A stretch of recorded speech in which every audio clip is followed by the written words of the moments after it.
Cheers and welcome to Book 101 Review. Book 101 is all about the books that I read for the last 40 years. And today I have my special guest. She is the founder and CEO of Out in Texas, no other than Miss Aquila Mendez Valdez. Hi, Daniel. How are you? I'm fabulous, fabulous like you, Miss Aquila, and thank you so much. And welcome to Book 101 Review. And can you please introduce more about yourself? Sure. Yeah. So I'm excited to be here. Thank you so much for having me. I am the founder and CEO of Oaten, Texas, as you mentioned. We are a full service PR and marketing agency, and we primarily specialize in helping female founders propel and curate their online and in person presence. And so we have a wonderful roster of clients here in Texas and around the country, and even a few international. So we're growing and very excited to chat more about building that team today. Mr. or Miss, sorry, Miss Aquila Valdez Mendez, thank you so much for sharing your business to the world. So let's talk about team building and empowering. What are the key elements of building strong and effective team? Yeah. I think it's funny because when I started my business, we just turned 10 years old as an agency last year. And when I started my business, I thought I'm going to stay a solopreneur as long as I possibly can. And a few years into the business, started to really feel like, okay, I don't know that I can do all of this workload by myself. I think I might need to hire, but I was still really scared to do that. And a mentor of mine that I called and asked for some advice, she gave me some really great advice. She said, Aquila, there's no great company of one. There's really a need to build a team if you're going to truly build something great. And then number two was she said, you are not the only one who can do what you do. You can absolutely hire and empower other people. And she was 100% right. The fact that she gave me kind of that boost of confidence to go ahead and start bringing people onto our team was a game changer for our company. And it was one of those moments where after you start, you realize, oh my gosh, I should have done this a long time ago. I should have absolutely, been building a team years beforehand.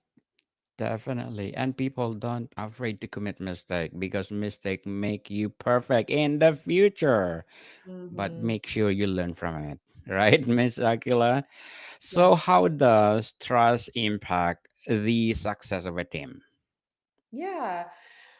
Definitely, I think trust is critical. And I think it is tough, especially when you're building a remote team, that you have that trust because if you are operating in a scarcity mindset or a fear mindset and you're making everybody feel as if you're kind of hounding on them or watching their every move and doubting if they're doing the work, you'll definitely see uh, a lot more turnover, a lot of productivity challenges, a lot of burnout. And so I think for us, I tend to tell my team, if you are able to do the work when you're able to do it, I need to be able to trust you that you're going to get it done. And kind of give them the benefit of the doubt until they prove me otherwise. And I think that's taken us a long ways for sure. Definitely. Totally agree, Miss Aquila. So what are the most common challenges in team building and how can they be overcome? Hmm. Well, I think one thing I've learned for sure over, the last 10 years or so is that it's really challenging to find the right people just purely by, one quick interview or taking them at face value and expecting that they're going to be a great fit. So I think we've gotten a little bit more strategic over the years to be really, they always say, be slow to hire, quick to fire. I think we've done a little bit of a better job of doing that where, we do want you to maybe have a trial project that we put you on just one quick, thing that you can do for us that we'll pay you and we'll hire you to help with, one piece of a client project. But that's kind of our chance to try you out and see if you're a good fit versus making the leap to hiring somebody, in a large capacity, and then discovering that, oh my gosh, they're not the right fit. The other thing that we've done is to start really leaning on strengths finders, which I'm sure a lot of people are familiar with. But if we're hiring, if we're looking at making a strategic addition to the team, I'm very very curious to find out what their strengths are and how they would fit into the team. Or if there's any red flags of, oh, this might be their strength, but it might end up conflicting with some other members of the team, or they might not be the best fit for this particular project. So the more that we can gather that data and use that to our advantage prior to making a hiring mistake, that's certainly beneficial for the company. Beautifully articulated, Miss Aquila. Very well said. Thank you. So, can you recommend a book that relates to our topic for today? Team Yeah. building. Yeah, absolutely. So, just actually a few months ago, I had a client of ours actually say, "Hey, we're starting this book club. Would you be interested in being a part of it?" And for us, in the PR and marketing world, if a client sees us as part of their team and incorporates us into some of their team building activities, that just feels like such an honor for us. And so, absolutely, I said yes right away. Let me know. I love reading. I love books. And so the book they were reading was called Who, Not How. And when I started diving in, I just could not believe how impactful it was, even just for me, in my business, not to mention, thinking about it in terms of that particular client. But really the biggest takeaway from that is exactly in the title, that any problem you have that you're trying to solve for your business is really a matter of who you need to hire or contract or bring on the team to take care of that problem versus how am I going to solve that problem. And I think for me, as a bit of a control freak and a perfectionist, I tend to want to solve all the problems myself or have all the answers. And so as we grow, as we scale the company, I have to get more comfortable with letting the right people handle those things versus putting it all on my shoulders. And that was probably the best lesson that I took away from the book. Definitely, people highly recommended by Miss Aquila. Who, not how. Please do read it. So let's talk about effective communication and collaboration. How can leaders encourage open and honest communication within a team? Yeah. Well, I think it kind of comes back first and foremost to getting to know your team members well. The broad strokes of, hey, we're all going to communicate via Slack or email or phone or video or whatever it is. Trying to kind of make everybody fit into the same box is, to me, a recipe for having some unhappy team members.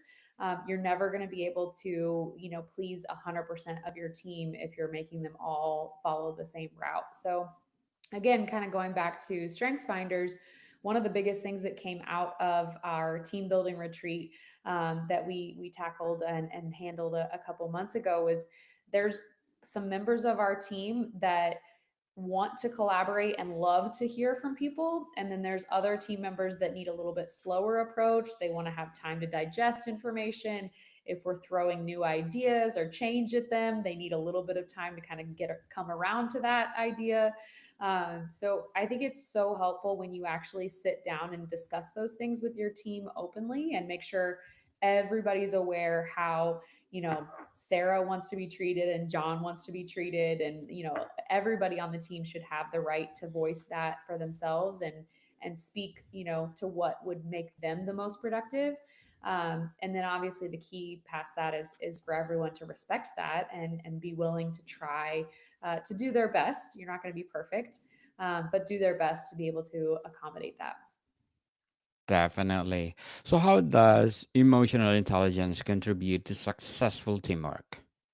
Oh my gosh. Yeah. No, it's critical. I mean, I think everybody has worked for a boss that does not have emotional intelligence. And Crucial.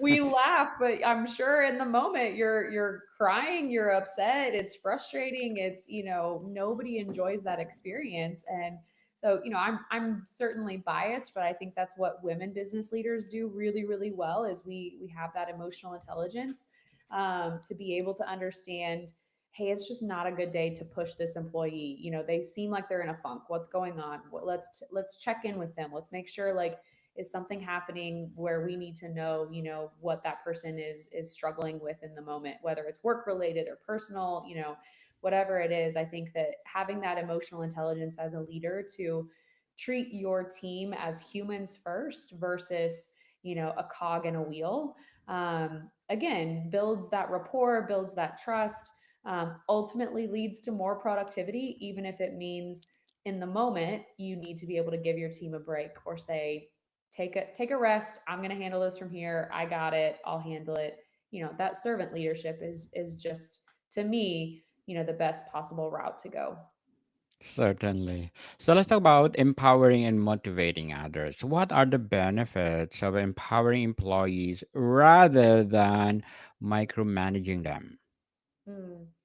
Well, it certainly takes a lot of stress off your plate. I mean, I think micromanaging and being the control freak is just a recipe to burn yourself out.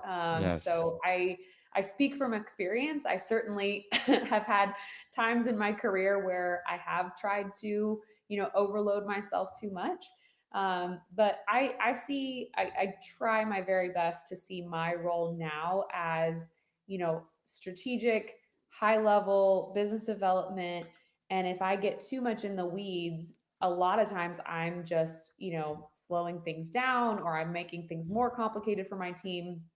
And the other piece too is for us, client facing, we need to be a united front. So if I can empower my team to feel as if they can have that direct relationship with the client, they can handle issues that come up. They don't have to come to me every single time and rely on me to provide every single solution. I think that, again, that takes things off of my plate. That gives them the sense that I trust them and that I know that they're capable of handling whatever comes their way. And so the more that I can do that, the better. But I'm certainly not perfect at it yet. Oh, very well said, Miss Aquila. Empowering. I hope people will follow you. So, how can leaders identify and nurture the strength of their team members? Nurture the what other team members? Say it again. Yes, nurture the strength of their of your The team strengths of members. their Yeah. team members. Yeah.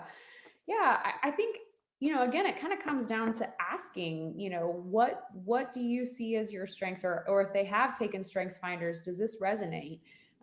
One thing that we did here recently was we had everybody list, what does your best day look like as an employee or as a team member, and what does your worst day look like, and how can we help you have more best days?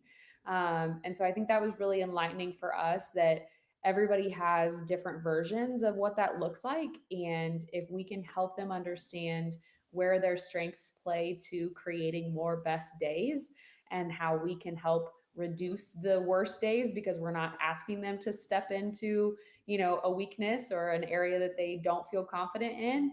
Again, I think that provides a safe place for people to grow and develop. Certainly. So, Miss Aquila, as the CEO and founder of Oat in Texas, what would be your advice for those people out there how to make their company more successful? Hmm. Right. Well, I mean, I think certainly the book, that we're talking about today does an excellent job, better than I really could, at explaining the fact that, it really is up to people to be able to solve the problems of your business. So if you're stuck on something, it's not about being able to, take another course or get another degree or, find a new hack for chat GPT. At the end of the day, I think there's so many places where human, genius and creativity can solve so many issues for your company. But the key, I think, is to get to that faster versus spinning your own wheels, trying to figure it out and muddle through on your own. It should just be immediately, who do we need to bring on to hire to find a solution to this? And again, in today's economy, it's really about speed and how fast can you rise to the occasion, no matter what your company is facing. And if it's a human problem, then it's just about building your network to know, okay, if we have this issue, this is who I'm calling. This is who I'm calling for this issue. And there should just be no hesitation to reach out for help whatsoever. Thank you for your advice, Miss Aquila. And what will be your short-term and long-term goals as a CEO or founder about? Oh my goodness, I love that question. Short term goal, I would say that, we are currently going through a program. I am at least, that's a leadership program for women business owners across the state of Texas. It's called Leadership Texas. And I think short term goal for me is to lean into that program as much as possible and be able to, connect and network with the women that are part of that cohort. So very excited for that opportunity and looking to kind of maximize the value that we take away from that experience. And then I think long term for us, we were talking about before we started recording that our company actually has a franchise concept. So the name Oat in Texas lends itself to having other locations in other cities. And so our long term vision is to have other fabulous individuals who want to have their own clients in their own market, but buy into the systems and processes that we've set up through our agency and over the past decade. So long term, if we could build out a full network of agency owners that are all lifting each other and rising up together, that would certainly be the dream. That'd be awesome. Good luck for your goals, Miss Aquila, and hoping for more success for your company. So let's talk about developing leadership within a team. How can leaders encourage team members to develop their leadership skills? Yeah. This is a huge one because again, we're still a very small company, and so a lot of times, our team members are still reporting to me and tend to hesitate a little bit if they are wanting to reach out to other team members. And so I think for me, especially being a remote company, I have to do a good job of making sure that they feel empowered to do that and it's okay to ask for help. And again, if we're working with individuals who are kind of in their own little bubbles, it's easy to say, well, I'm just not going to bother her about that, or I just don't want to put that on her plate. I know she's busy. But really, I think that again, as a culture for our agency, we should always be looking to help each other. And luckily, we're very fortunate that everybody on our team is very happy to help and jump in and answer questions as needed. But it certainly, in the beginning, took a little bit of encouraging from me that um, just as much, if not more than me. You should be able to step in and help that intern or help that account assistant, and shouldn't have to just defer to my opinion because I'm certainly not. I shouldn't be the smartest person in the room all the time. So, Ms. Aquila, how can mentorship programs help empowering employees? Oh my goodness. Yeah. I think mentorship is huge. And again, we're still a small enough company that we don't necessarily have a formal mentorship program in place. But we do bring on interns. We do, have some volunteer opportunities with a nonprofit organization here in San Antonio that works with high school girls to mentor them. And I think for us, anytime that you have the opportunity to reach back and lift somebody else up, I think it's a good reminder that somebody did that for you at one point in time. Again, going back to that mentor that told me, you're not the only person to have done what you do or to learn the skills that you've learned. It's also super critical to understand that nobody becomes a success alone, and the fact that you are now given the opportunity to lift somebody else up the way that someone did before for you, should always be seen as an honor and an opportunity that you should never pass up. So, what strategies can be used to build confidence in the team members? Hmm. Yeah, to be honest, I think that a lot of what it comes down to is my emotional intelligence or mental capacity as a leader to make sure that the way that I am speaking to my team empowers them instead of, making them feel um oh gosh, I made a mistake, or oh gosh, I'm worried about what she's going to say or what she thinks. And again, I say that coming from a place of I have not done a good job of that in the past. I can come off very strong and very opinionated and sometimes a little too direct. So I've had to definitely build that skill of remembering that the way that I deliver feedback or the way that I deliver, constructive criticism has a huge impact on the future, feeling of my team, of whether or not they feel, lifted up and empowered, and I'm going to charge ahead and suggest that idea or speak up or go for that creative concept that they want to put forward. So again, I'm not perfect at that, but I do try to do a better job of watching how I treat my team, and then letting them kind of flourish from there. Yes. So, Miss Aquila, before we wrap up our discussion for today, I'm inviting you to please do listen to my other podcast, Food 101, in its fifth season. People, fifth season, with Chef Alessandro, one of the specialty chef in one of the five-star hotel in downtown Toronto. Please do listen to our latest episode. We are reading our letter senders all over the world. So please do listen, Food 101, wherever you listen your podcast. So, Miss Aquila, how can teams ensure continuous learning and professional growth for all members? Hmm.